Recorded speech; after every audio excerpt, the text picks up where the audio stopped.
Good afternoon. আশা করি সবাই ভালো আছে, আমিও ভালো আছি। তো ভোলা মাছের ঝাল করব, ভোলা মাছের ঝাল নিয়ে চলে এসেছি। নুন হলুদ মাখিয়ে নিয়েছি, মাছটা ধুয়ে সুন্দর করে কড়া বসিয়ে দিয়েছি।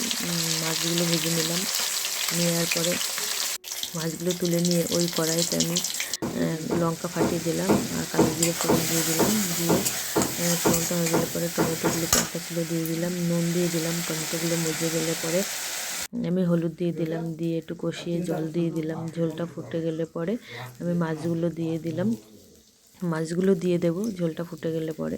তো শরীরটা ভালো না, পাতলা ঝোল করব, শরীরটা খুব একটা ভালো না সবারই।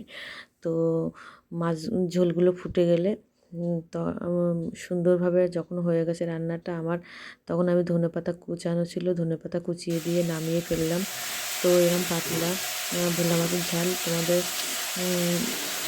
কার কার ভালো লাগলো তোমরা ওটা অবশ্যই লাইক কমেন্ট করে বলবে। আর এরকম পাতলা ভোলা মাছের ঝাল তোমরা বাড়িতে ট্রাই করে দেখবে কেমন লাগে। আমাদের তো খুব সুন্দর লাগলো, আমরা খুব ভালোই খেলাম, অসাধারণ হয়েছিল। মাছটা গরম গরম ভাতের সাথে খেতে খুবই ভালোই লাগলো।